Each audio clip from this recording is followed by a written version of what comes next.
আজকে এই family card আমরা সমগ্র বাংলাদেশে পর্যায়ক্রমিকভাবে ইন্ট্রোডিউস শুরু করলাম। আজকে আমরা ফ্যামিলি কার্ড কর্মসূচির উদ্বোধন করলেন প্রধানমন্ত্রী।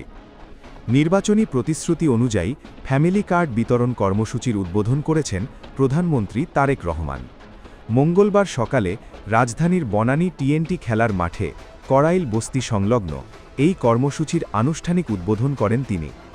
প্রধানমন্ত্রী তারেক রহমান তার বক্তৃতায় নিম্ন আয়ের মানুষের পাশে থাকার অঙ্গীকার পুনর্ব্যক্ত করেন। তিনি জানান যে সরাসরি ডিজিটাল পদ্ধতিতে ভাতা প্রদানের ফলে মাঝপথে অর্থ লোপাটের কোনো সুযোগ থাকবে না এবং প্রকৃত দুস্থরাই এই সুবিধা পাবেন। প্রাথমিক পর্যায়ে আপনারা নিশ্চয়ই এর মধ্যে বক্তব্য শুনেছেন।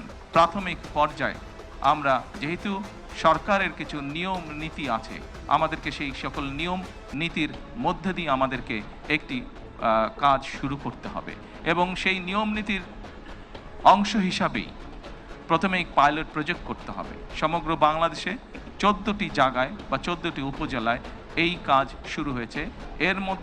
এর ভেতরে এই মুহূর্তে প্রায় 37,000 নারী অংশগ্রহণ করছেন।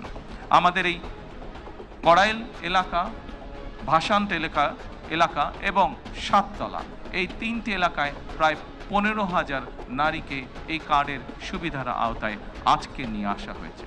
ইনশাল্লাহ এই কর্মসূচির আওতায় দেশের নির্দিষ্ট জেলা ও সিটি কর্পোরেশন এলাকার দরিদ্র পরিবারগুলোকে প্রতি মাসে 2,500 টাকা করে আর্থিক সহায়তা প্রদান করবে সরকার। ডিজিটাল বাংলাদেশ গড়ার অংশ হিসেবে উপকারভোগীরা তাদের পছন্দ অনুযায়ী সরাসরি মোবাইল ওয়ালেট অথবা ব্যাংক হিসাবের মাধ্যমে ঘরে বসেই এই ভাতার অর্থ গ্রহণ করতে পারবেন।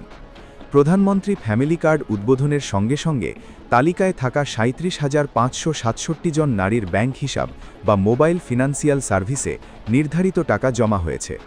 প্রাথমিক পর্যায়ে পরীক্ষামূলক প্রকল্পের আওতায় দেশের 13টি জেলার 13টি সিটি কর্পোরেশন এবং বিভিন্ন ইউনিয়নের 15টি ওয়ার্ডে এই কর্মসূচি বাস্তবায়ন করা হচ্ছে।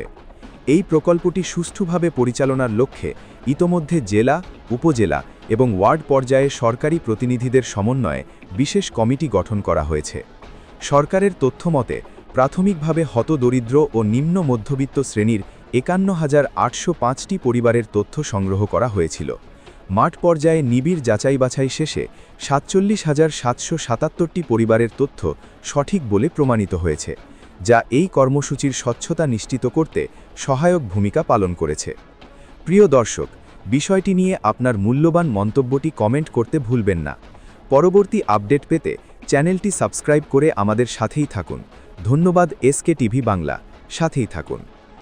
ইনশাল্লাহ আমি দৃঢ়ভাবে বিশ্বাস করি আমার সরকার পর্যায়ক্রমিকভাবে বাংলাদেশে যে 4 কোটি পরিবার রয়েছে, সেই 4 কোটি পরিবারের যারা নারী প্রধান, তাদের কাছে আগামী 5 বছরের মধ্যে ইনশাল্লাহ পর্যায়ক্রমিকভাবে সকলের কাছে আমরা এই ফ্যামিলি কার্ড নিয়ে যেতে সক্ষম হব।